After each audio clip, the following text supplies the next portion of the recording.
What's up, everyone? Hope you're well. This is Jesse Bond from QUITLAST MMA. Up today, we have podcast number 2 coming at you, where me and Anthony David break down UFC 258, Usman versus Burns.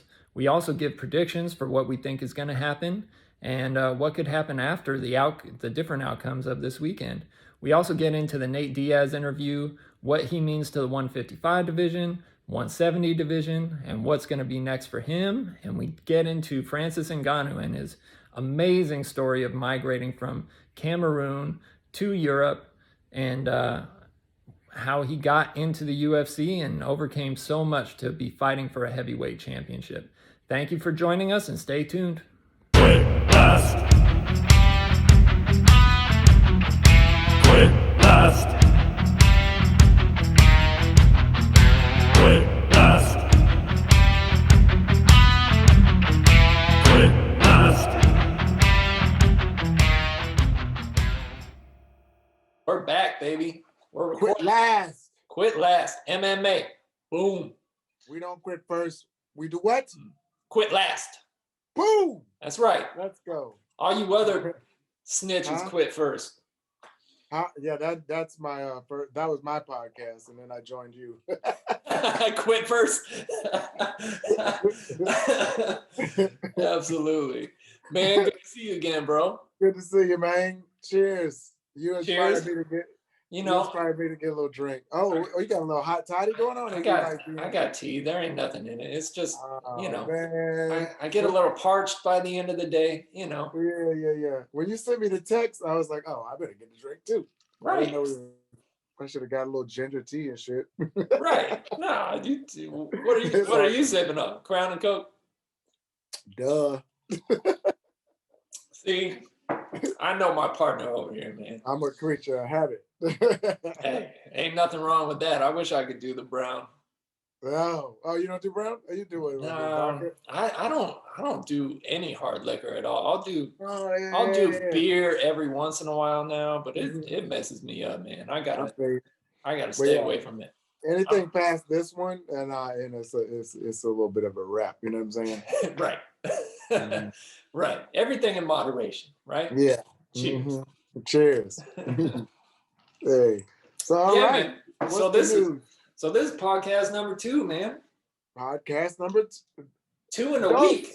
It's really Huh? It's really podcast number 3, but we got to get off of this narrative though. Of like, nobody cared. The podcast that shall not be named. You know what I'm saying? The mystery podcast. The one What that- up? And I still haven't even checked out 2 yet. Remember, I said I was going to listen to it in the car, and I got stuck on something else, and then I was home. I wasn't even that far from home anyway, so I got to join in tomorrow and grab a clip. Yeah. We'll grab some clips for the gram. You know, we're Yeah. in our infancy stages here. You know what I'm saying? Like this is a marathon, not a sprint. That's call right. it that.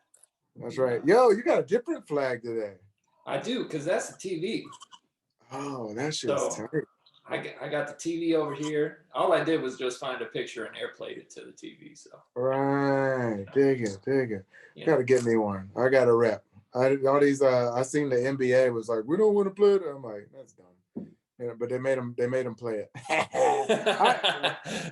I'm not one of them people that's against the stuff at the game, before the games and all that. I think it's fun. I grew up on that. I don't have a problem with it. No, whatever, man. Mm-hmm. Do whatever you want. I mean, I get it. It's Yeah, I get all the argument and stuff, but I just feel like I'd rather protest for the nation to live up to its virtue rather than to just act like there's no virtue. Fuck it, I'm out. Right. That's what it feels like to me. So exactly. yeah. So yeah, I mean, I was gonna kind of echo the same sentiment mhm. in that we could always do something better. You know Always. what I'm saying? Always. Like Yeah.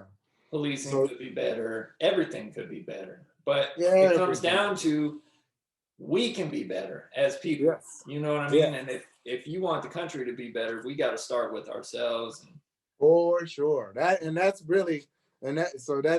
my own personal thing anyway. So that's why I don't even understand that other argument, because it seems exterior. more than interior. And maybe that's good for some people, and that's probably something. But for me, that is my biggest goal right now. You know what I mean? Oh, So, totally. Man, that's 100% what I've taken out of this pandemic. Because before, I would complain about this. I don't have this. I might not have done this. But, it's like at the end of the day, I can only worry about what I can worry about, what I have control over in my own life. And what I have control over in my own life is how I treat people, how I talk to people,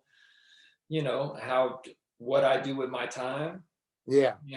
My mentality of just wanting to be the best person I can every day, man. So that's me too. Yeah. And that's why we love the fight game, because we're watching people live that out in real life. Bro, I mean, come on. The amount of discipline it takes to do this at the highest level is crazy. Yeah. I couldn't even imagine. Yeah. Playing a guitar is one thing. Yeah. Getting punched in the face, whole other. Yeah, it's no. He getting hit. That's the thing. Like I always say that. I would compare it. Like, say we do stuff on stage or whatever, and you get to rehearse it, and even then, the day of the show is different from everything else. Right. Now put somebody in your face punching you. Right. How many times have we had to go on stage and like we had a stomach ache or we had a headache, we're tired, just got off a plane, you know what I mean? Like we're a little tired, whatever. We might not have our best showing. Yeah, of course. We might have our C game, Yeah. People still have a good time. We might miss a few notes. We might jack some stuff up. Right. These guys have come on, man. Forgiven. These guys have a C game. You can't have a C game against Kamaru Usman or Gilbert Burns. No. You just can't. Yeah. So are we doing a prediction on that today? We're doing a few things. So predicting that. Yeah, we should just kind of give our brief overview of what we think is going to come up on UFC 258. Right. I think we should also talk, because we also had some big news, released just recently in the past couple of days. So one was the Nate Diaz thing? One was the Nate Diaz interview, and of course, anytime Nate speaks, we all will clamor and run right to that, because it's just always good drama, man. Nate is a one-man walking reality show, and he really deprives us, because he stays out of the media so much. So when he comes in it, everybody's just like, oh, I gotta, what's he saying? Even though it might be the craziest thing, So there's that, and then we found out today. I don't know if you saw this. Hamzat and Leon Edwards, that's off again for the third time, man. Yeah, Hamzat, he has lingering effects. I was gonna say supposedly. I don't think it's not. I don't think it's supposedly. I think it's a real. Yeah, I think it's like he has lingering effects. And especially with him, that wouldn't be a thing. If that was Leon Edwards, I'd probably be like, he just want to fight. But what's crazy is that Leon had COVID too, and I think it was the first fight that he had lingering effects. And so he had, because Leon had a rough case of it. I know that much. I can't remember if that's true. If the first fight he pulled out because of complications due to it. Yeah. I can't remember that. My bad. That's why I thought that, because he did actually have it, and he did have, so my bad, Leon. You did have it. You did have lingering effects. Because now we got Hamzat, who's had lingering effects. We got Leon, who's had lingering effects, and Cody Garbrandt. Yeah. Man, all these dudes got busted up, and I can understand. I had COVID, and really, I mean, I beat it in a day and a half. But the fatigue, nope. My son just walked in. I'm recording right now, son. We can't do it right now. All right, close that door, please. Close the door, please. This is This is crazy. It's all good. Ah, that's what they make locks for. Gotta love the fam. Yeah. Gotta love the fam. He came down with Monopoly deal cards. It's like I don't even know what time it is. It's like, why aren't you in bed, bro? It's You're Monopoly 6. deal time. That's what. Dude, have you ever played that game, by the way? Never even heard of it. It's a great game. It plays like Uno. It's not. Oh, that's what I was thinking of when I heard it. Yeah. So it's not. It plays in like 15 minutes. So shout out to Monopoly Deal. Great game. Great game for the family.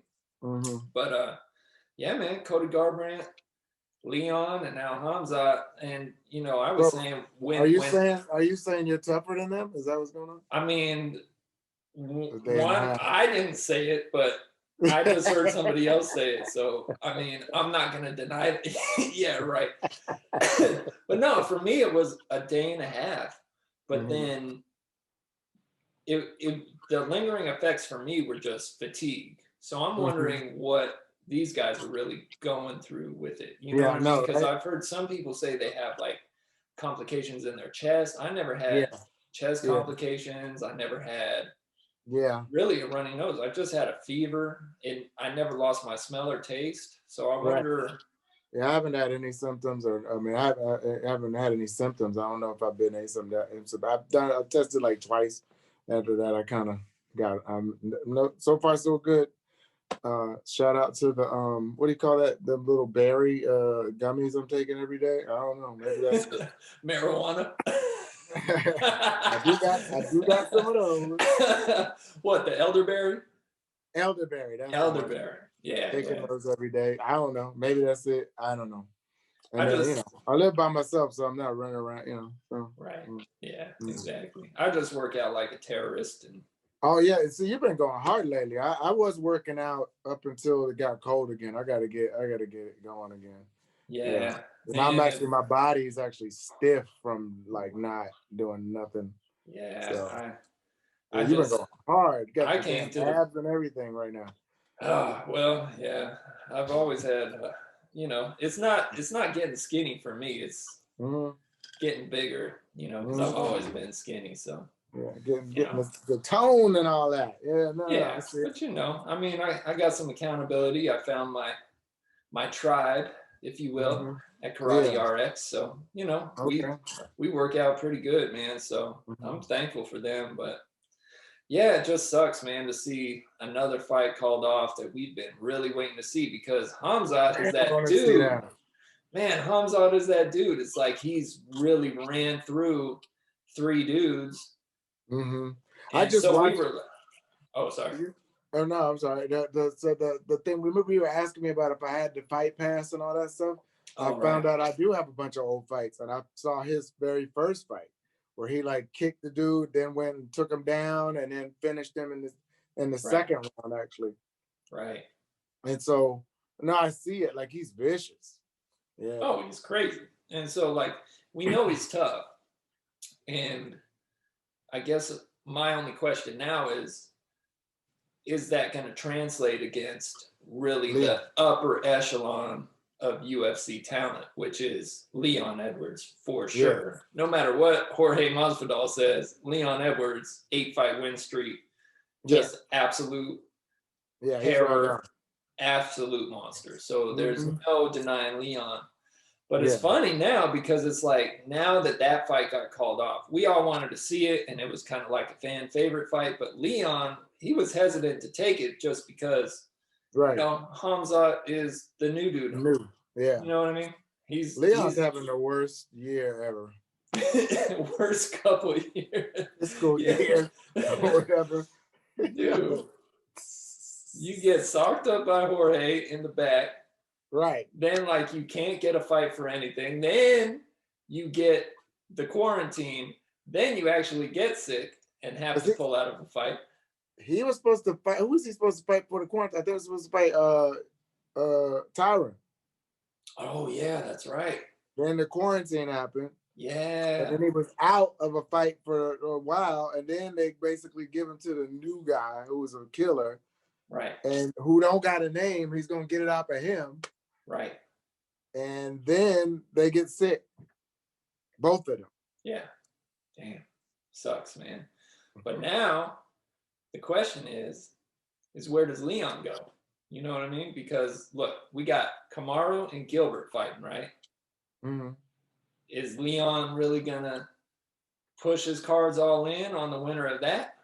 Is it gonna be Colby? Is it gonna be Jorge? Because Jorge and Colby, that's the fight we want to see, but it's not coming to fruition for whatever reason.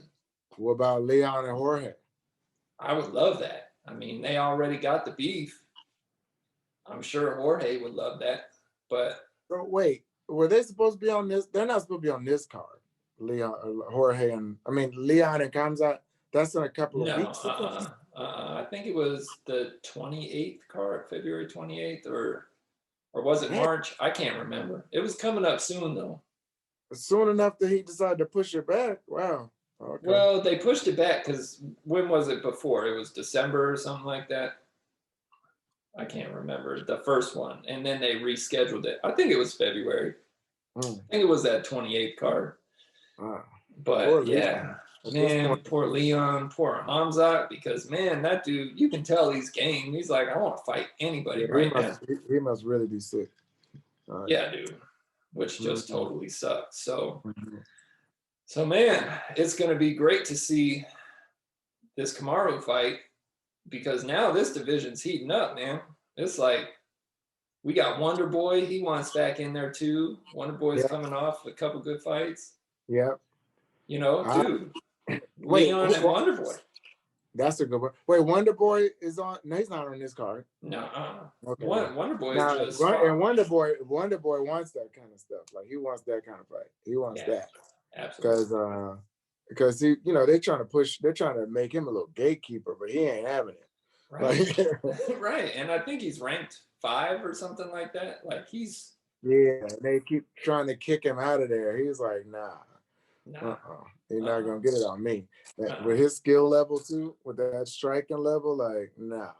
Yeah, no, he's not. He's like, I can get this belt, on the right. He like, don't get sick, like this Gilbert and Usman. And he's like, he's ready for all of that smoke. Right. Nah, he's definitely ready to go. So man, 170's heating up, man. And we got.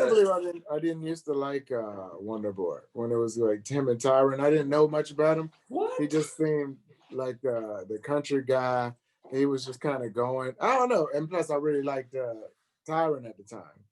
Right. Now he's one of my favorite fighters. Yeah, of course. He's so much fun. But I mean, it's like,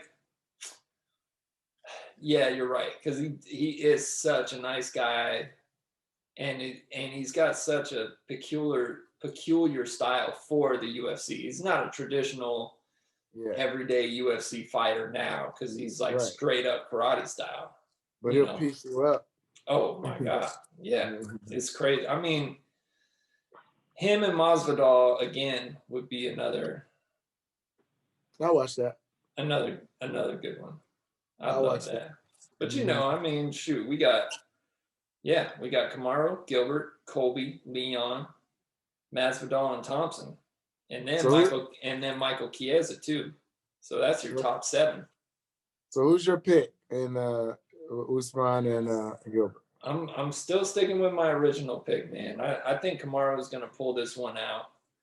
We kind of saw after we did our podcast earlier in the week, we kind of saw Kamaru start to talk because he had been quiet all up until like week of the fight.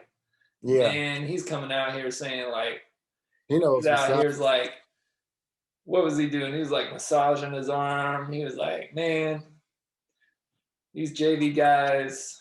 He was like, man, they're on another team now, but they're still on JV and I'm varsity, and like the coaches are filling their head with, oh man, you're gonna be able to go up and take the varsity dude's spot and all this stuff. And he's like, I'm gonna have to treat this dude like a JV dude. And man, it's like I I got my African card, that I need to happen. Right. So I'm supposed to pick Usman based on that. You have to.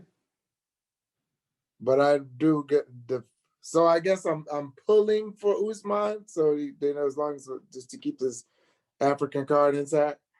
But I have the feeling that Gilbert's gonna get it. I mean, Gilbert has that wild card, man, and the wild card is his crazy striking. Like he's just his And the jiu-jitsu. His jiu-jitsu is so good, but I feel like Kamaru's wrestling against his jiu-jitsu, they're gonna equal out. You know what I mean? Like that's my opinion. Like Kamaru already knew that going into the Colby fight that like their wrestling would equal out. That's why I feel like they really stayed on the feet the whole time and turned it into a striking match. So then you think Kamaru's just gonna like hold him up against the fence for 5 rounds again? Well, no, because then we got into like the fact that Kamaru was saying in the Masvidal fight that his nose was broken. So, I think that's kind of why Kamaru fought that fight the way he did. Especially coming off the Colby fight where it was so electric on the feet the whole time. And so I think Kamaru is definitely going to push him up against the fence, but I think it's going to be a lot more. I think he's going to go for the takedown and try to ground and pound him more. And so maybe, or just like, dirty boxing up against the fence. We'll see. But I mean, if it's out in space and Gilbert turns it into a straight striking match, I mean, Kamaru is very durable. Right. Come on, dudes. What, 12-0? I mean, I don't think he's been down. Yeah. Yeah. So, he took a lot of punishment in that Colby fight. But Colby doesn't have the power that Gilbert has. So. Right. So I'm going, I don't know. Do we have to get specific? Yeah, let's do that. Let's take a chance. Submission. Did I say third round submission? Submission. Second round submission. That's why it's gonna be second round submission. And by Gilbert. By Gilbert. Dang. Even though, so you're going back against your Africa card. No, I'm not going. I'm not going against him. It's just that's the feeling I have.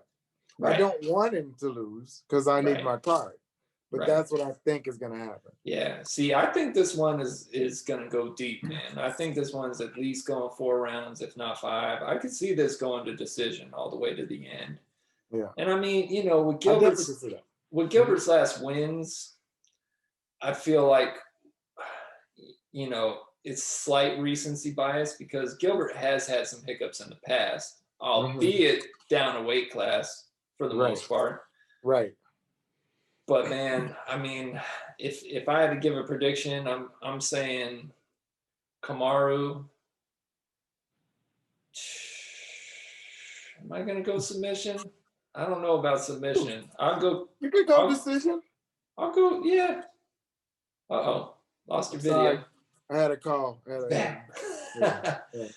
I'm going to go decision on this one, and I think Kamaru takes it. I think they're going to go 5. I think they're going to feel each other out. I think Kamaru's going to stay on the outside, get him tired a little bit for the first couple rounds, wrestle him, and then he's going to really put him on him in the later rounds. So I don't know. We'll see. But I will say this. Kamaru is a 270 favorite. Gilbert is a 230 underdog. I mean, Vegas is calling it that. I mean, it's, That's pretty good odds. Yeah. I'm going for the upset. I mean, I'm calling the upset. I'm not actually, and I do like Gilbert. Oh, yeah. I need my African card. So I will be happy if Kamaru wins. But I'm calling it for. Yeah. And I would say, that, if I was going to put money down and I thought that Gilbert was really going to win this, plus 230 is pretty good, man. That's really good. For somebody who has such a wild card up his sleeve. Because, man, that 230, that's a lot. Like, that's pretty high. that's leaning heavily towards Kamaru, right? Yeah, yeah. Because if you bet 100 on Gilbert, you'll win 230 if he wins. If you bet 270 on Kamaru, you'll win 100. So that's how that one's going. So I mean, Kamaru's the favorite. You got to bet 270 to win 100. On Gilbert, you got to bet 100, and if he wins, you win 230. So I mean, it's right up there. Started getting into that, like the what's that one? What's that one? It's like a fight car. You can do that. It's an app. Oh, not an app. DraftKings. It's not, but they got it too. But DraftKings and what's the other one? Is we'll start talking about it when they sponsor us. Exactly, that's right. Send us some advertising money when we get some followers. Yeah. Until then, we'll just who else? chop it up. The rest of that card off the top. I don't have anything. For the most part, I mean, we got Macy Barber and Alexa Grasso. So Alexa is the Mexican girl, and I love Macy Barber though. Yeah, Macy is actually the underdog in this fight. That's because she got beat by Roxanne. Right.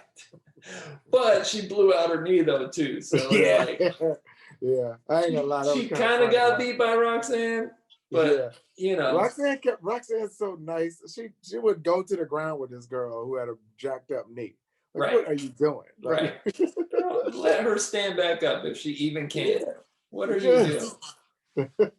But hey, easier said than done. Hindsight is 20/20, man. Yeah. And that's the crazy part too. Like, did you hear Frankie Edgar today? Oh yeah, I did. Oh, thank you for bringing that up. Oh, so we're jumping all around. We don't care. This is how we do it. So we're just we're two guys shooting the breeze about MMA. So go to somebody else for all the. This is the Crown and Coke version. This is the brown version of commentary.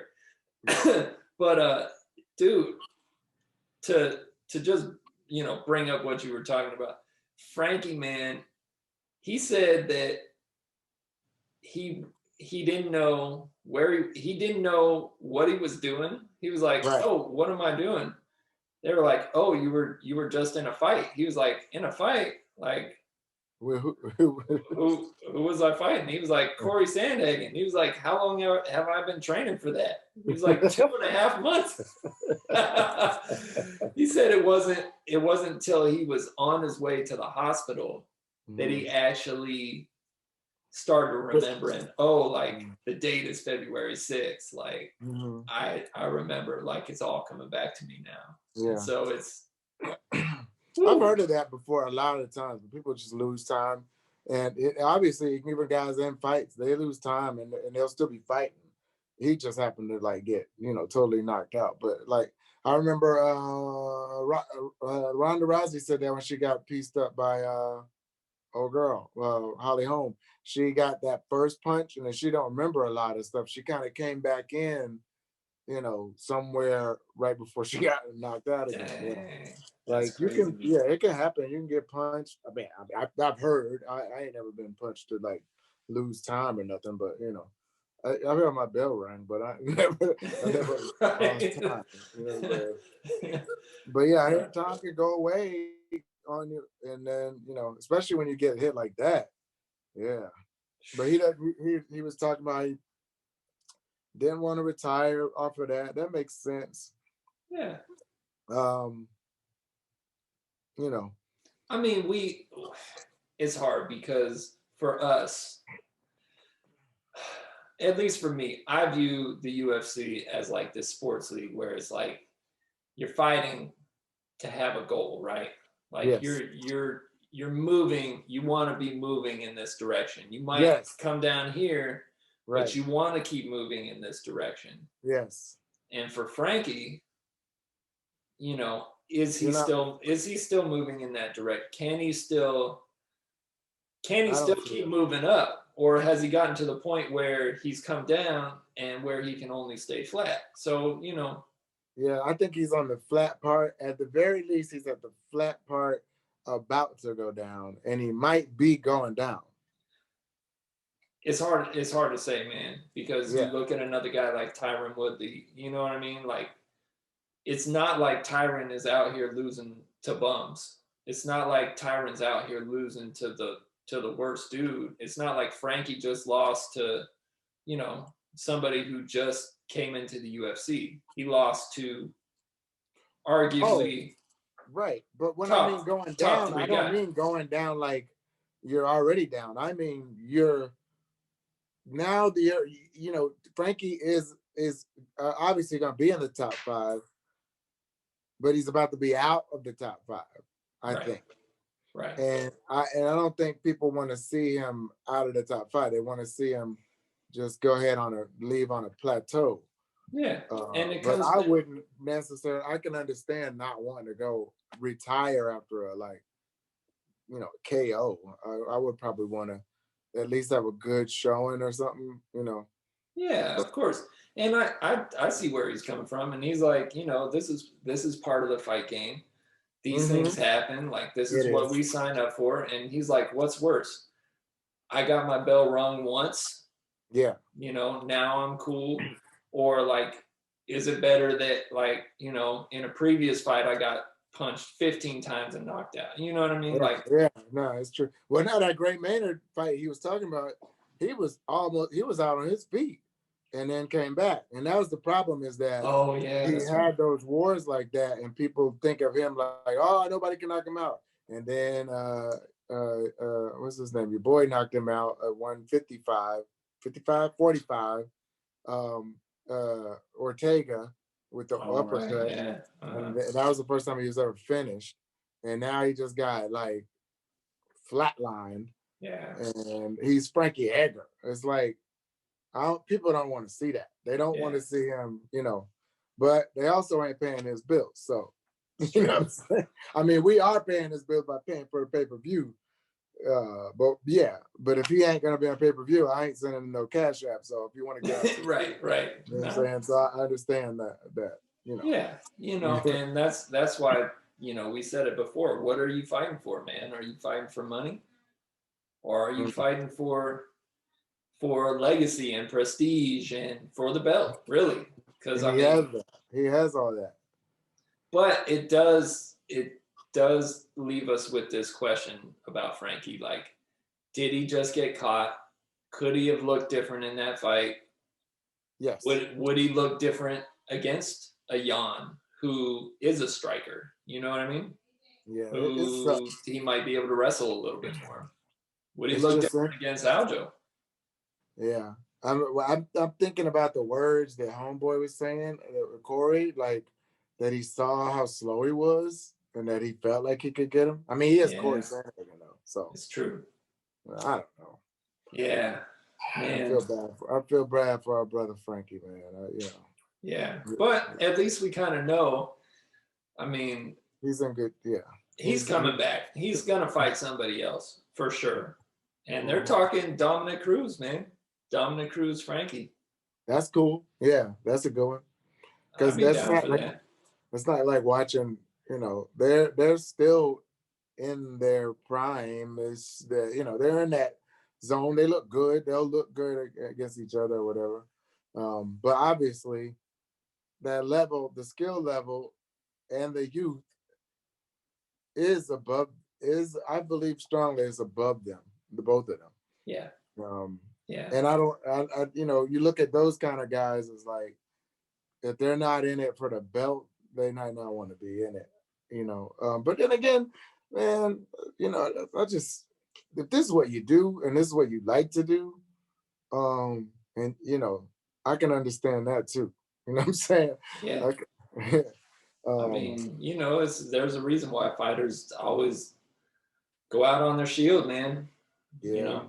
This is the fight game. Like, the thing that makes people great is that same thing that we've seen it a billion times. So everybody, we've seen this. The thing that makes you great is that you don't want to quit. Right. Yeah. It's the Randy Coutures, it's the Ken Shamrocks, it's these guys. They want to fight for a long time, man. You remember Jordan when he got the what was it when he got into the Hall of Fame? He was just basically like, "This means I'm really not gonna be able to come back." You know what I'm saying? Right. Like, fuck this shit. And This then is bad. You and know then what I you mean? and then you got Clay Guida. Yeah. Yeah, I like he's him. he's in the Hall of Fame, and he's like, I'm gonna keep fighting till I'm 100.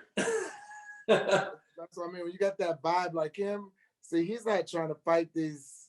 I mean, granted, something can happen to him for sure with these young guys. You catch your comms out on the way up, you know, but he's in it for self-development, I think, you know, Right. and I think that's I mean, if there is a safe way to be in a damn cage, that's probably it. Right. I like his attitude. I like what he's saying. Bobby Green was saying that. Did you see him in the interview? He was like, I don't give a shit. I'm just out here. Right. I'm trying to have fun, fight, get this money.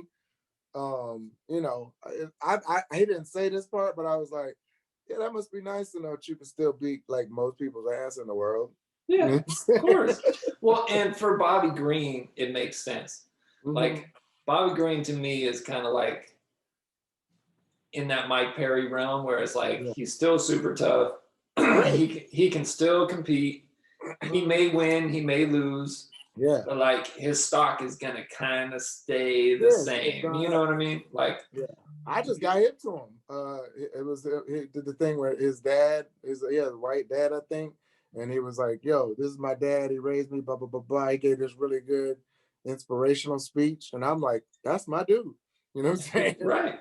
What's not to like? He's athletic, so he looks good out there. He's got a cool look. You know, I like him. He's got the beard with the the mountaintops in it, the shark teeth. Yeah, I like him. Hey, some guys, I just like their personality. What's not to like? You know, but I mean, it's those guys where it makes sense. It makes sense for these guys to fight. You know what I mean? Because at the end of the day, we kind of, no disrespect, but like, I'm sure their goal is to get the belt. I'm sure they feel that they could still do it. Yes. But how realistic is it? I mean, really, like, go out there, get your money, you know, put on a show. You know, we as fans, we appreciate that. Like, not everything has to be a title fight. Yeah, at a high level of competition like that, I'm telling you, I could say on a personal, I've hit the age where I've never done no high level competition sport, but even now I finally, so when I started like working out and stuff like that heavy, I was like, oh, I'm just getting better than I've ever been because I wasn't about shit anyway. but you know what I'm saying? In terms of I can still like gain things. But like I play ultimate and stuff, and I definitely in the last 2 years I'm like, oh, I'm slower now. Like I've gotten as fast as I can go, and imagine at that high level when you're starting to like lose that, and you see, and this is high level shit. Right. Like, yeah. Whoa, the stakes are slightly higher in the UFC my ultimate game than frisbee. Just a little bit. Just a tad bit, like your chance of dying in ultimate frisbee versus chance of dying in the UFC. They're close, but UFC might just be like right here. Just a little bit, just a pinch. Just a pinch. But imagine like those guys, like you can see it in all sports, all those high level athletes. You can see them going, okay, all I got to do is just eat different and do this thing, and then you go, no, you're not. Your shit's getting, you know what I'm saying? Yeah. You're slower. Yeah. You're stiffer. You're not as strong or whatever it is. You're not. Your reflexes ain't there, and they need to be there. I mean, we talked about it with Michael Johnson, man. Like, change this. My head's in the game. I'm ready to go. And then it doesn't work out. You know what I mean? Like, it's just, it's a cold mistress. Cold mistress that catches up to you. Yes. No more gains. And then you see other people getting those gains. Oh. But, like, having said that, Bobby Green, he's fighting another guy in Jim Miller this week that is, you know, kind of, I don't want to say in the same boat, but like they're kind of in the same boat. You know, Jim Miller's been around forever, so it's like, you know, I mean, it's good for these guys. It's just like it's good for Frankie to go out against Dominic. It's good for Green to come out here against Jim Miller and like put on a show. We want to see these dudes bang, man. Let's go. Because they're at the level, say Bobby Green and Jim Miller, where like they're probably at their peak, which is they're still up there. They're up there with everybody else, and honestly, they could possibly, you know, beat even the champ and on a given night or something, possibly. Maybe. But possibly, you know what I'm saying? but regardless, they're very high level, and they're consistently that, you know what I mean? And they're just real G's, and you know, we want to see. Then also now they got the experience, they've got more experience, so you get to see some slick fighting, some real technique, you know, all that, which I like, you know. Yeah. So who you got, man? You got Green or Miller? I'm just going off of the personality thing I just got off of, and that'll be Green. Yeah, and Green is a 270 favorite. Huh? Green is a 270 favorite, and Miller is a 230 underdog. All right. So, you know, I mean, it's hard not, especially because Bobby Green's been more active lately too. Yeah. It's kind of hard to see him not walking away with this one, you know. Yeah, I'm going with that. Yeah, that's more of a personality thing, and he's just more of a striker. I don't remember what Miller's thing is. I remember him fighting Dustin Poirier, but I don't know what what's his background. What's he do? I mean, Miller, was he all around? I'm kind of. I think he's wrestling heavy, but like, yeah, it's been a minute since I've seen Jim Miller fight. I can't even remember who he fought last. All right, I'm going Bobby Green. Who else on it? Yeah. So, and I mean, same sort of like, to transition the conversation, but stay in the same realm. We got Kelvin Gastelum fighting this weekend too. Yeah, I was hearing about that. They got the other guys the favorite. Who is he fighting? Kelvin is fighting Ian Heinisch. No, Kelvin is the favorite. So Kelvin is a 215 favorite, and Heinisch is a 185 underdog. So that's actually very close. And I mean, if you look at the fights that Kelvin's had, so Kelvin fought Izzy, then he fought Darren Till, and he lost, and of course he lost to Izzy, and then he fought Jack Hermanson too. All three of those. No, he lost that. Yeah, he's on a 3-fight. I think Hermanson, did he submit him in that? I don't remember. I do. Yeah. I'm gonna. How old is that other guy? Heinisch is dope, but what's his age? Do you know? You got it? I don't have his age on me right now, but I mean he's like 30s, but Heinisch has a crazy story. I believe it's Heinisch that he was in Rikers because like he was part of a drug smuggling operation or something. And he got redeemed. He's a cool guy now, you know what I mean? But like he is a tough fighter, but his record, you know, it's not he's not on like a crazy 8-fight win streak or anything like that. So I don't know him either. So I don't know his style. I'm going with Kelvin Gastelum. Yeah. It's hard. It's hard. I mean, and Kelvin it just seems like he wants redemption. I feel like he knows he dropped the ball in that Hermanson fight. Yeah. You know, with the Till fight, it was what it was. And with Izzy, that was such a war. You know what I mean? But I wonder. That Izzy war might have took some things out of him right there. That's what I was about to say. Is like, man, these dudes, they get into these fights. If you're on the losing end of them, like Dan Hooker, you know what I mean? Like, geez, is it... You know, what is it? Is it taking that physical toll on you, or is it the mental toll? You know, what? what is it, man? Because, honestly, it wasn't the same Kelvin that fought Izzy that fought Till, and it wasn't the same Kelvin that fought Izzy that fought Hermanson either. So right, yeah, he did get submitted in that, but remember right, because I don't think his ground game is crazy like that. And Hermanson, no, yeah, Kelvin is such a boxer, you know what I mean? right, And right, Hermanson is such a yeah, yeah, jiu-jitsu dude. right. So So, yeah, speaking of stories, though, you said the homeboy, it was Ian or whoever has a. What you were telling me, you was watching. Yeah, we're about to divert real quick. You was it's all watching good. Joe Rogan and Francis.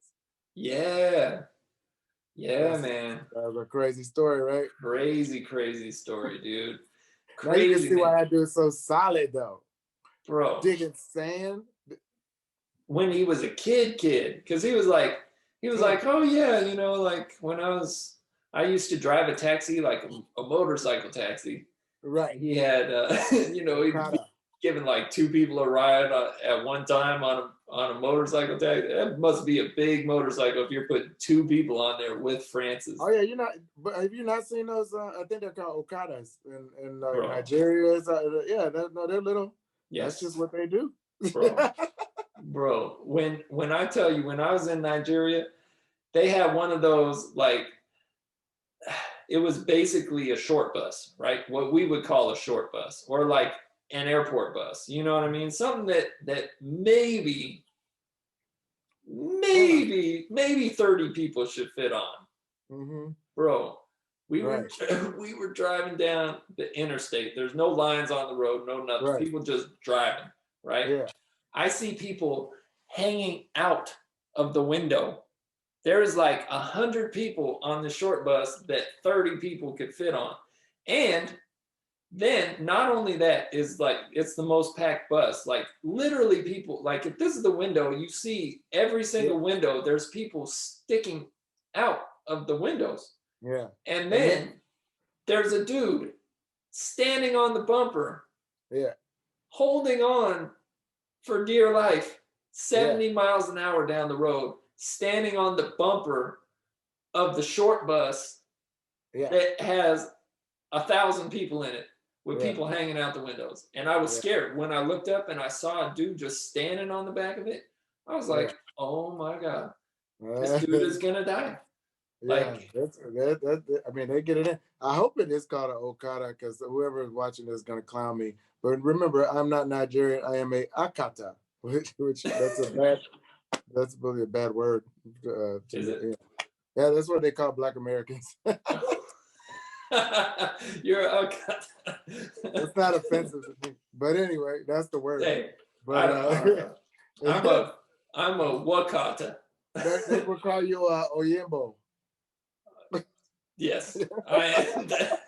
I am that. Wearing an orange hat, got a flag, I don't know. But yeah, it's crazy to hear Francis's stories and like how he was trying to get to Morocco 7 times. 7 times, and how they dealt with it. They just take him to the Sahara Desert and just leave him in the middle of the desert for dead. Yeah. Yeah. Did you see where he fell off? He fell on the barbed wire. Oh, that movie he mentioned, I Do. Did you peep that? He mentioned there's a movie. I watched it. It's on Netflix. It's called I Do, ADU. And it's like the beginning of the movie is some people trying to get over a barbed wire, just stuck in their chest like that. Oh my God, dude. Yeah, it's a lot. Literally in the movie, there's somebody coming from Cameroon, and then so I read a lot. I read a lot of like West African history stuff, and so even so he went from Cameroon to Nigeria to Niger to Algeria to Morocco, and then where Morocco, like they got I think is it Tunisia? I don't know, one of them. Anyway, Spain's here. Morocco's here, right? And there's like this little bit of water there or whatever, right? But there's a part of Spain that is actually in Morocco, really, like a little enclave, right? So in the movie, it's a little place, but it's on this side, but it's Spain territory. So people try to get in there and be like, I'm in Spain. You know what I'm saying? That was the part of the movie. And I think he tried that too. And then he also was trying to get in the water to go around. He was trying different ways to go from that part of the land to where the Rock of Gibraltar is. And like, yeah, and they kept getting caught. He kept telling the story, and I'm like, dude, Joe is waiting for you to say the part where you got. Right. See, I didn't even make it all the way through the interview yet. Oh, I did. I mean, so I got right up to that point. He kept saying like, and Joe would be like, okay, so when did you get across? And he would tell his whole story, and they'd be like, and they caught me. He was like, damn, like,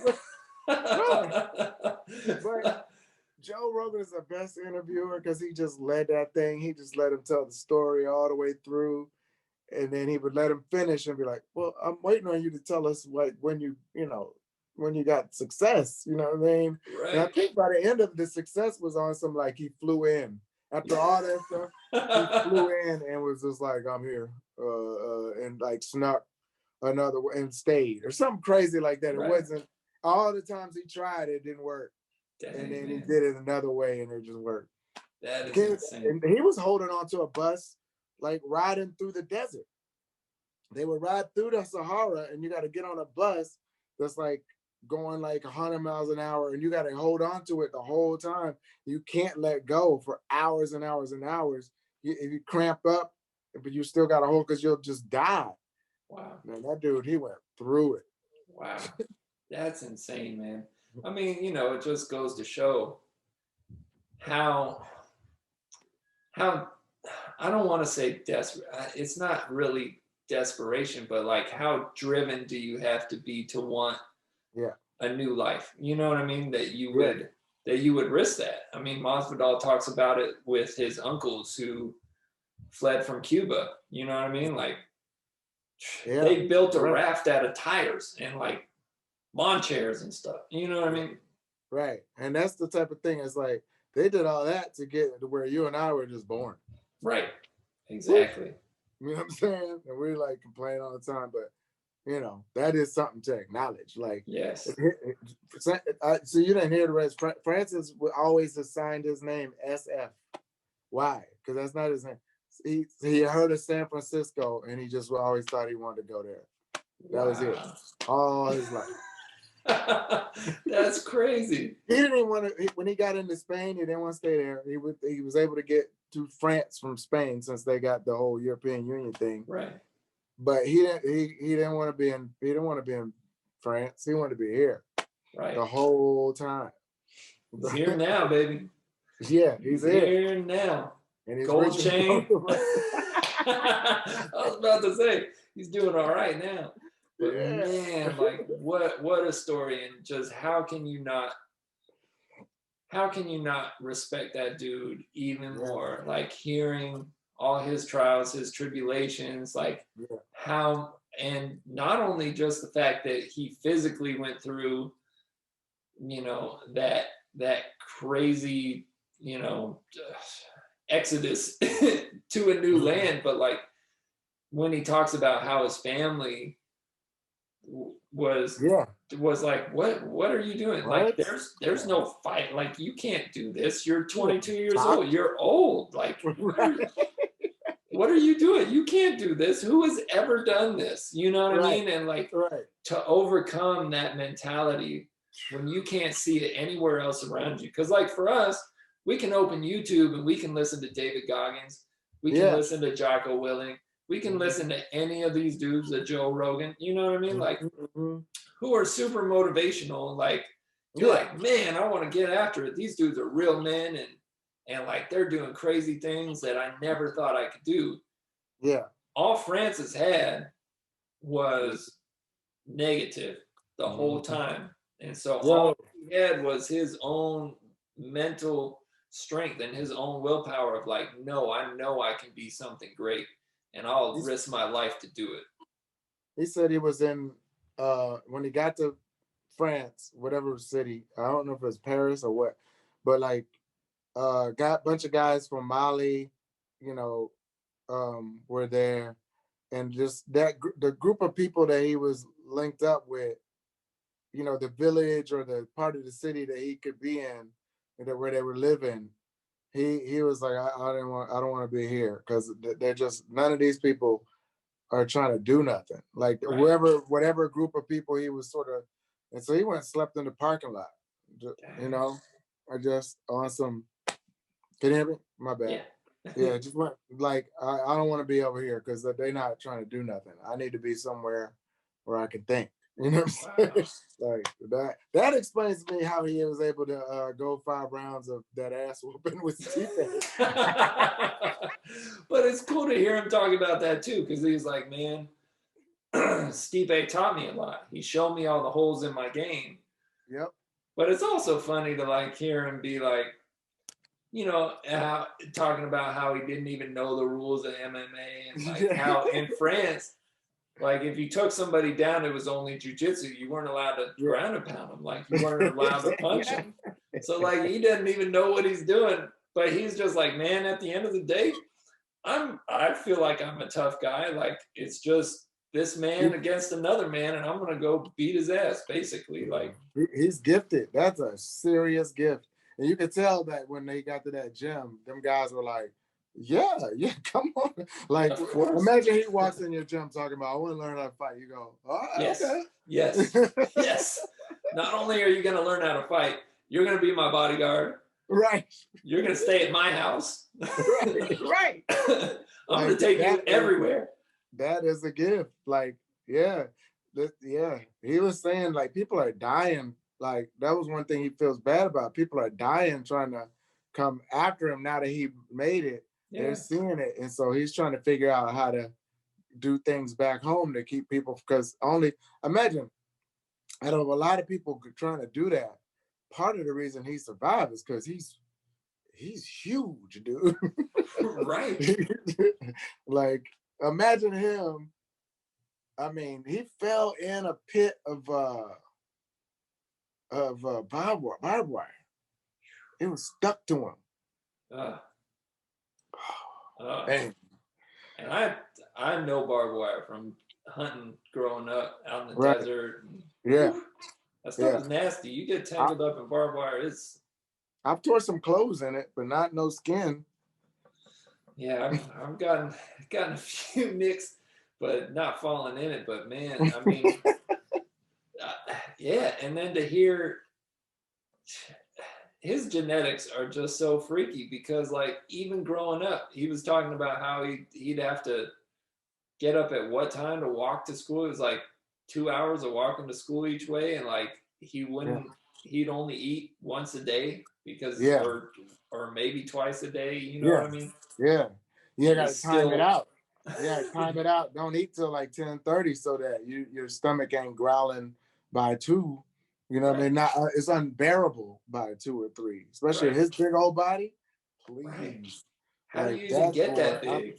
He was probably eating like and then he was doing the when he was talking about doing the digging the sand and stuff. I watched a video of people doing that. Some of them are like, throwing it in, shoveling all day. Some of them are in like a lake, going down to the bottom of the lake, grabbing dirt and swimming back up with it. Wow. And they're all solid. And then he was saying that he was doing it as a kid, but he'd have to do it in the wet season, because the dry season, the men are working. Right. So you got to wait till they're gone so you could get a spot. And it's just raining all day. Crazy, man. We ain't shit. Nothing. Anytime I start to think that I'm something, I'm like, no, there's Francis over there. Yeah. We ain't been through nothing. So man. So God bless that guy, man. Yeah. I'm glad to see him over here. Like, hey, do your thing, bro. And he had to do it. He had to sneak. He had to be illegal. You know what I'm saying? That happens. That does happen. Yeah. I honestly think there's a part of the story he ain't telling. You know what I'm saying? Which fine with me. Right. If you had to break a neck or something to get over here, hey, sometimes you gotta do that. Hey man, I mean, it's real easy to say what you would do Right. until you're in that situation. It's real easy for Americans to just blow off Right. people who are risking their lives to come here for a chance at a better life, for a chance at freedom, man, for a chance to like feed their family, for a chance to not only feed their family but to not starve. You know what I mean? And like, I think on an individual level, like, you know, I understand policy. I'm not like all, you know, no borders and all that shit. But on an individual level, yeah, that's how you feel, you know. Hey, I mean, you got to do what you got to do. Take your risk. You know what I'm saying? Listen, and we aren't that far removed from where we've had civil wars in this country. What 100-something years ago we had an actual civil war in this country, right? You know what I mean? Like all the political unrest that we had over the summer and up until now, there's still unrest. Like you can't say change. It's all fleeting. Yeah, it's all fleeting. One day, you know, we could be the people like going to try to figure out where we can go. All this could go away fast, bro. Yeah. Your food could go away fast. Your shelter could go away fast. Your money can go away fast. Like, you know, I mean, it's a tough world, man. Tough world, and it's way tougher for most people outside of our country. Yeah, you know? Yeah. I'll say that. Yeah, for sure. Yeah. Sorry, we went off on the tangent about Francis. But much love to Francis, man. I mean, you know, it's hard. Like, Stipe is definitely like the paper goat of the heavyweight division for sure. Yeah. Like, there's no way he can't be on paper. Yeah. The greatest. You know, like if you want to say Kane, if you want to say somebody else, you know, then we can have a conversation. As far as like dominance, Stipe's accomplished it though. He has. So he's defended it more than anybody else. You know, it is what it is. Part of me wants to see Stipe continue that, like maybe beat Francis and then retire. You know, it's like I'm with you. You know what's crazy? I like Stipe less now than I did maybe 2 years ago. But you know, he's still great. You know what I mean? Yeah. But I liked him at first, and I was like, yeah, I'm feeling the like low key guy or whatever. Right. And now I don't know, he's kind of annoying to me. But annoying to you when he's out fighting fires in Cleveland. It's like I don't you know what I don't like in fighters? I just a couple like that I don't believe I don't like the fake humble stuff, and I don't always believe that storyline. You know what I'm saying? I could be wrong about it, but that's when it's weird. With him, he kind of walks. I'm a low key guy, but I really like brash fighters. Yeah, right. Of course, you know, like, and Stipe is not that, but Stipe walks the walk as far as like the humility, because like, dude, you know, to do his job, just a humbling job. Like when he's got his belt around him and he's scrubbing the toilet in his fire station. Yeah. You know what I mean? Like that's a special type of dude. And he is Russian, and you know, like those Russians are, even though he's American. Stipe is not right. He's isn't he Russian? It is Eastern. Well, he's American. He's American. But he's like, American, but he's an Eastern European. Like okay. I had it in my head till you said it. It's not that far over there. Not all the way in Russia. Oh, okay. Still, it's we can kind of lump them all into the same. Yeah. Anyway, like Joe Rogan says that like Russians are different kinds of white people. Like, yes, that's what I'm getting at. Like Stipe is even though he's American, like he's a different type of American. Yeah, you know he's got the immigrant mentality for sure. Yeah. Yeah. So you know, I mean, there is that, but man, it's got to be only a matter of time before, even if Francis loses this fight, that he's gonna be. Yeah, he's gonna be champion. he's gonna be champ, and like, what a great champ. You know what I mean? All I hope is that like once he does become UFC champ, that he's just not so heavy on the boxing thing, because it seems like everybody's just jumping over to that now. Like, oh, I just want to go box now. It's like that's all. That's all it is. That's all. He just swings, and it is what it is. You know what I'm saying? it is. Yeah, he breathes on you, and it's like the wind from the punch will knock people out. I don't understand how people. Well, in his case, now I get it. I think it's from lifting that sand. Like, there's some different muscles going on with that dude. Like, you know what I'm saying? I mean, it's just those hands of steel, man. I'm sure. I mean, come on, dude. Doing this sand for years. Yeah. I think he's been doing it for years. I don't know. He's a different type of human being, no matter what color, where you're from. Right. He's a different type of human being, man. Like, I'm wondering where is he the biggest guy? Like, where he's from? Like, who else? What's up? What else y'all got over there? I don't know. West Africans, you know. I mean, we are West African descendant, but we ain't West African. Some of them, if they're especially living in villages, like Israel was saying, he's like the runt of where he's from. Oh, like, yeah. What up?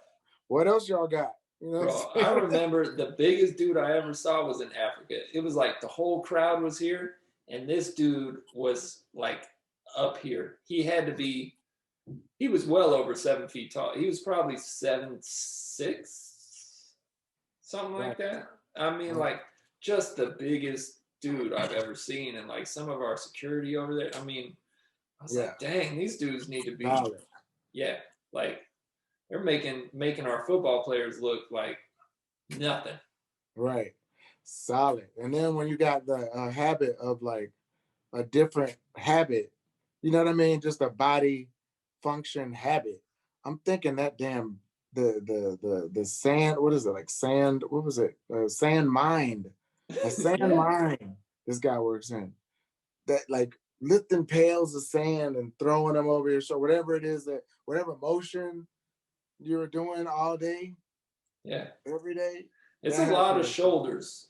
It's a lot of shoulders, and if you ever train striking, that's gotta be it. That's gotta be what's going on. Doing that from 10 years old. Crazy. All I know is I don't ever want to find out. Yeah, no, hell no.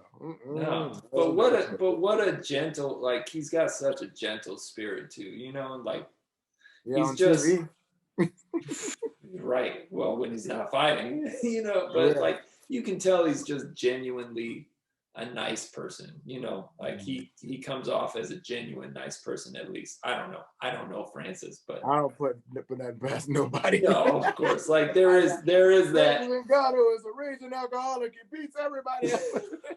I mean, he said his dad was a jerk, so could run in the family, but I doubt it with him, man. Like he just seems like such a nice dude, and so I mean, all best wishes to him, man. I mean, you know, you're gonna catch him on TMZ. Shut the fuck up.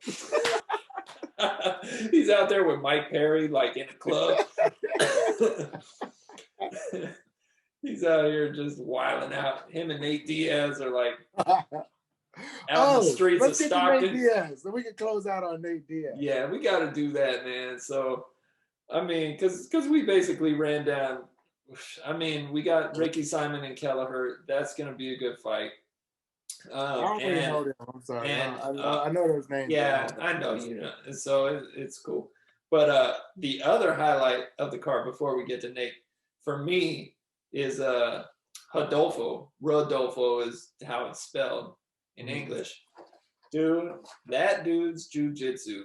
He's like a 4-time world champion and like a 7-time cup champion. And I've only seen him fight once, but man, when I tell you, like, if you can go back and watch any of that one fight, because I think he's only had one fight in the UFC, and like his striking is not, or it wasn't there yet at all. But like, man, when he got that dude down, I can't even remember who he fought.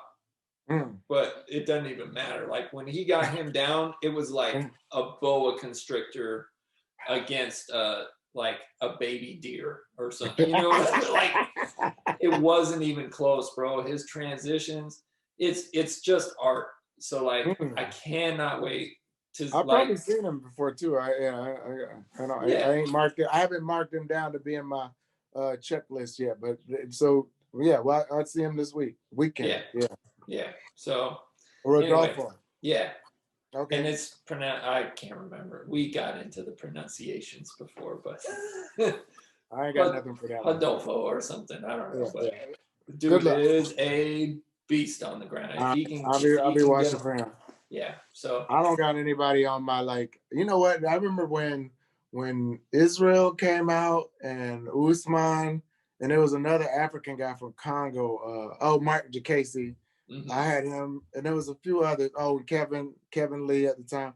I had a few stars, and I haven't picked any since that wave of stars has come out. Well, I guess I could say comes out, but I didn't really pick him. Everybody's picking him. So I haven't picked the new wave of stars. I might try to start looking for who I think is next. I'm still watching my current wave of stars. Usman was kind of in it, but Mark Jacasey, I thought he was going to be something. Well, who's why my brain ain't working? Who just knocked out Jacare from his Kevin Holland. Yeah. Woo! Yeah, he's in there. He got mad at me on Instagram one day. What did you say to him? He had like it was like a clip of his interview. He was trying to get a little heat with Israel, and well, that's what it sounded like, and that's how they clipped the clip. They picked it for that, and he told this story. He said, "I don't want to tell the story," but then he started telling the story. He was nervous, and and whatever. The story wasn't very good. And I said, a lot of people said it wasn't good, but I'm verified, I guess, and so it stuck up there. So he DM'd me. It was like, hey, he didn't like. It was just a pleasant kind of a check-in. You know what I mean? I was like, DM'd you? Yeah. He was like, I'm not trying to. He basically was telling me like I wasn't trying to get nothing. Like basically like shut up. You know what I mean? And I was like, hey, I'm a fan. I'm a fan, bro. I just thought that wasn't a very good story. You know what I'm saying? And then afterwards, I was like bigging him up because when he beat up Jacare, and he's been doing some good things. And I'd be like, yeah, because I was already following him. I was already giving him compliments, but he didn't see anything until that day. No, of course not. Now I'll be like, yeah, he don't say nothing. I think. Well, this is the story of social media, man. You can have 1,000 likes, and the two people that come out, they're like, "Boo, you suck." They're gonna haunt you, man. At least that's why so many dudes say. He wasn't feeling that, and then I was like, "Ooh, don't DM." Oh, that means if I saw you, you'll be like, "Hey, come here." That's why Francis Ngannou lives with me, man. That's why I'm like, he works in my gym. Like, hey, you take it up with Francis, bro. He runs my social media. See, Francis is so big, he ain't got no business beating me up. You know what I'm saying? Can you hear me? Yeah. Like, that wouldn't be right. But Kevin Holland, I think it wouldn't look like child abuse, except for the fact he'd be slinging me around. But when people will go, oh, they got into a fight, and he just lost. It'd be so bad. It'd be so bad. It wouldn't look unfair. It would from the way, No, it would during and after, but previously, you'd be like, oh, two dudes are about to fight, and then one dude's about to fight. One dude's about to fight. Why's that guy pissing on himself? Right. Right. Why did I just wake up in Frankie Edgar's house?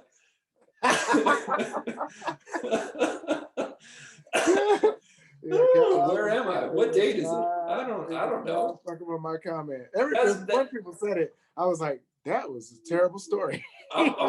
Right. You wake up in Nate Diaz's house. What month is it?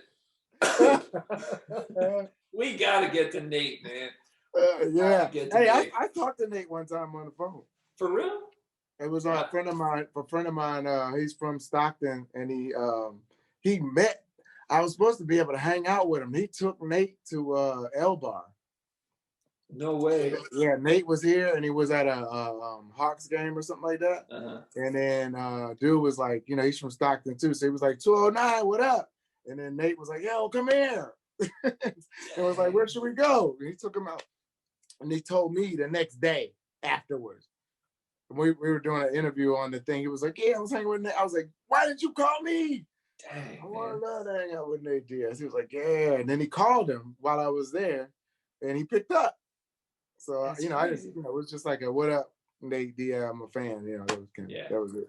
Of course. I mean, what else is there to say? It was like, hey, Nate. That was like when they were filming Anchorman 2 in Atlanta.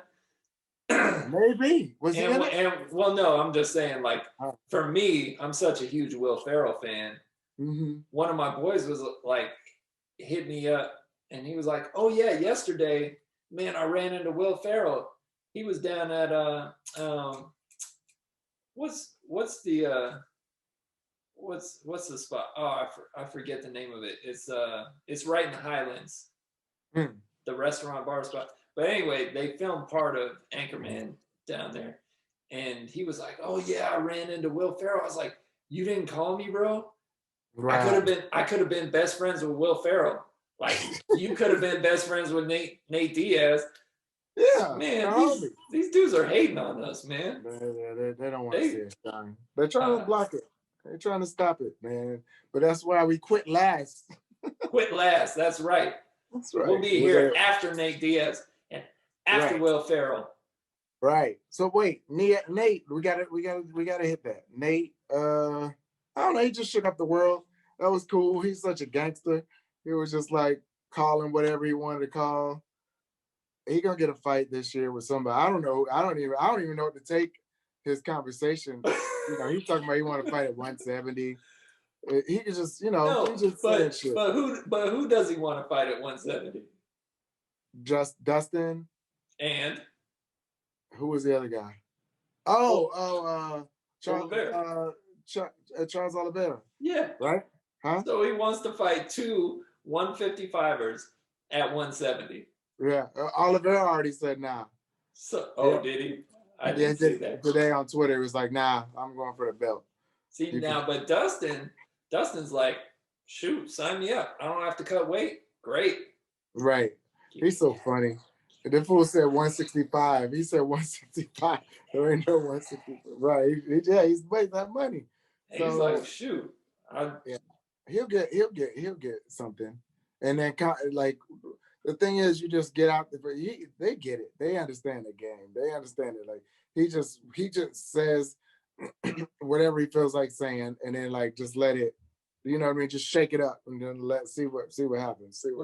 He had some gold in that interview, and some of the comments, like I posted on the QUITLAST MMA page, like a few of the comments that I liked.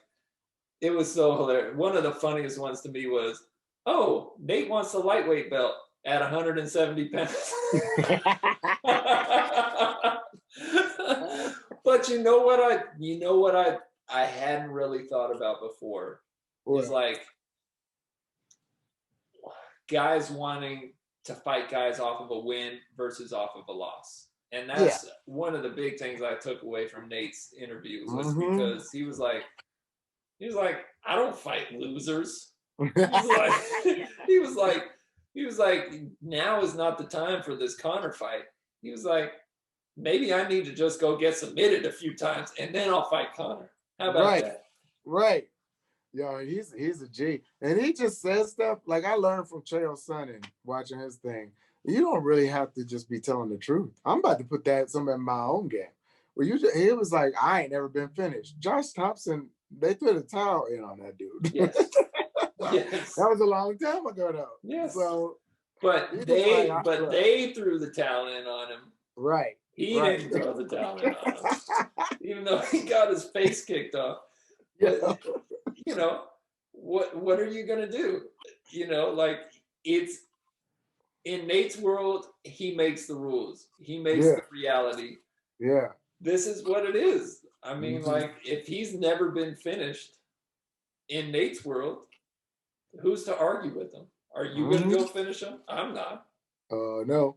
I'm gonna go hang out with him at the L bar. Right, exactly. But Masvidal was very close, though. I mean, that fight, you know, that's where I was like, ooh, there's levels. There's definite levels to this. But see, they represent, this is what I'm talking about with them, and even Conor is doing that. Like, they come in there, you know, they're coming in there to finish, and they want those type of fights. Like, Masvidal had no business fighting Usman, because it's like, yo, I want to fight somebody who wants to fight, not trying to just, you know what I'm saying? Right. Like, forget all this, like, point stuff. Like, let's stand in each other's faces and do what we know how to do and see who catches who open. Like, don't wait around till I'm tired. No. Let's go. Right? You know what I'm saying? And that's what they did. And at that day, Masvidal beat the shit out of Nate because he was getting more of the, you know, he was getting better of the exchanges. He was just faster. He was faster. Yeah. He was first to it. Yeah. And like, and his power was heavier. He was just a step ahead. We all saw it, man. You know, no disrespect to Nate. Nate's a legend, but it's different. It's different fighting Conor at 170 versus fighting a true 170 pounder. But you also get that money too when you do that. When you're like, hey, well, especially if you're able to finish people a few times. When you go, hey, let's go, let's see what's up. Like, let's go and throw stuff at each other. If I'm on the losing end of it that day, cool. But you know that when I'm in the ring, it's about to go down. Absolutely. And that's why we love Nate, man, because we know, like, he talks it and he walks it. Like, you know, when he fights again, it's gonna be that. Right. And did I hear right today? I saw today they said Nate was 32 years old. I think he's 34, but maybe they did. Maybe he is. Maybe he is. I don't know. I mean, like, why did I think he was older? Because he's crazy. And he's been around forever. He's like, well, all these dudes are my sons. Nick is like 37. Okay. I think Nate's 34. That's what I'm thinking. Yeah. He just comes off like he's got way more miles on him. Yeah. Because he's about that life, and he was fighting when he got in. He was fighting all the time. That's why he'll have losses, and he's like, yeah, because I fight. Like, you know what I mean? I like that. I like them kind of guys.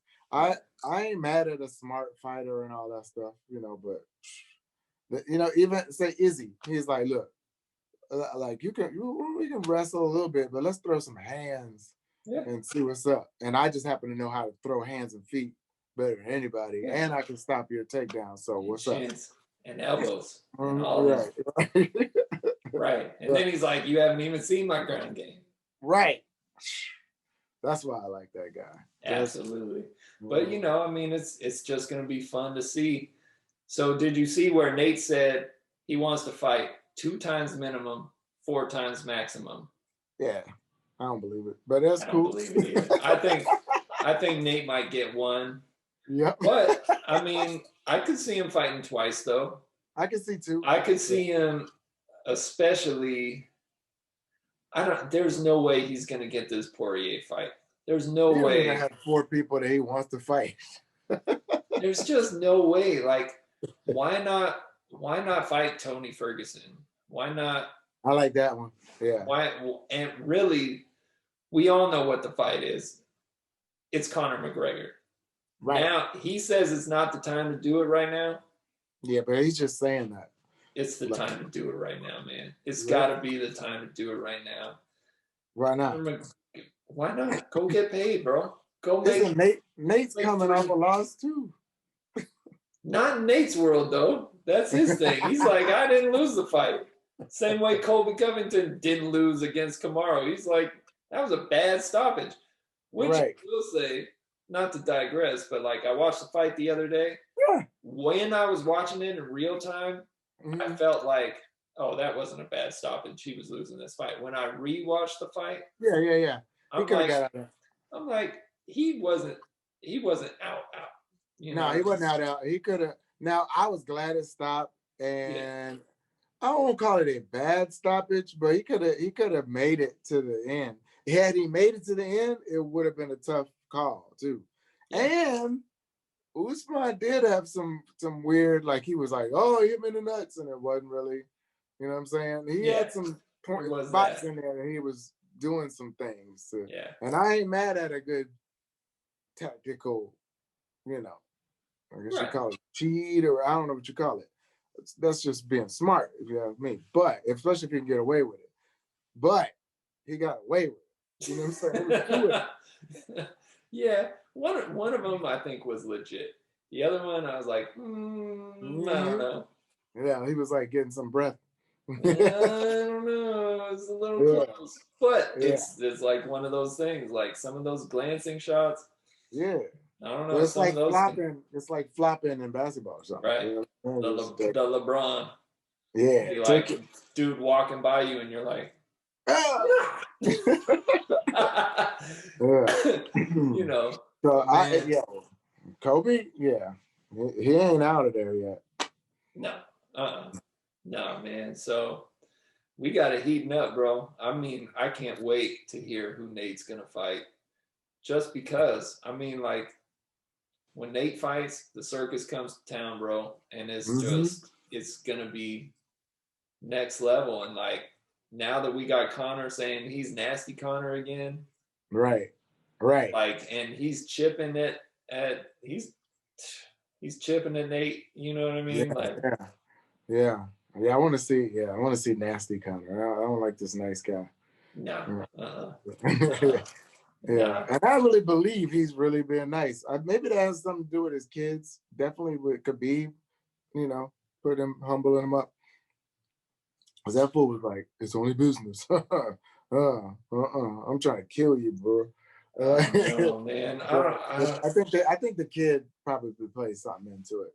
Yeah, I mean, there's that, and then, but it's like today. I think, well, Connor posted recently, but I saw it today.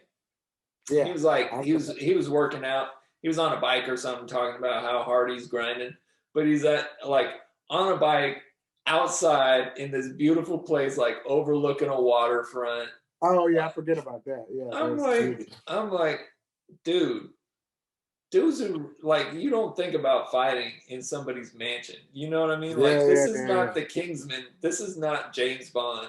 Yeah. This is like real deal fighting. And for me, it's just hard. It goes back to that tired old narrative of like, it's hard to get up when you're sleeping in silk sheets, man. It's hard. It's hard to pull up to Muay Thai training in a Bentley, bro. Like, you don't want to go get kicked in the shins all day when you're driving a Lamborghini. You know, like, you just don't. Yeah. We'll see if he's going to pull that off. But, it is very hard, I imagine. I'd like to try it. But, man, we got some crazy fights this weekend, man. I'm pumped up, dude. I'm pumped to see Usman. Me too. You know, I really this Usman Burns fight, there's just a lot behind it. As wrestling heavy as Usman is, he still has that thing. He's still got, like, you know, I think it's just the dog mentality that he's got, man, that just keeps drawing me into him, where, like, you know, and he's with Trevor Whitman now. That's true. That's an interesting look. Absolutely. That could be good. Like, training with Gaethje all day. Huh? Training with Gaethje all day. Yeah, that's crazy. Yeah. So, I mean, those hands. Yeah, dang. I like that. You know what? You gave me something to think about there. That'll affect my pick. Even though you gave it to me and then I just gave it back to you. You kind of gave it to you. Oh, okay. Yeah. I just kind of like, but I'll take it. Yes, I did. I gave it to you. It's all, I win. Nailed it. Let me see. You got to run the, when I'm trying to think about it. Right. Yeah. The Jeopardy music. We will be right back. The blank screen. Man, you know, whatever. We hashed it out enough. You know what I mean? Like, we got to see what goes down this weekend, bro. I'm pumped. Yep.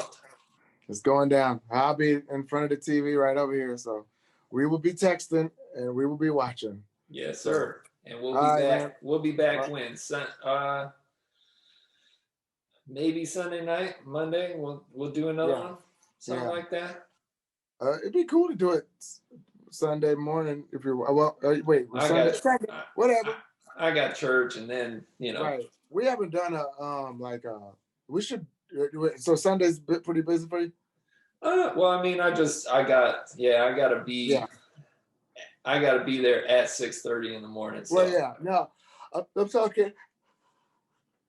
Oh shoot! Sorry. Later. Nah, Monday's good. Monday's good. We'll see. Yeah. Unless I come crash at your place Saturday or something. Let's go. Be down on the south side a little closer. Southside. That's right, son. Hey, we're gonna rock it out. We got your room. Let's go. That's what's up. So we'll talk, man. But we'll be back. Quit Last MMA signing out. Jesse Bond, Anthony David. Cheers. We emptied it out. Peace.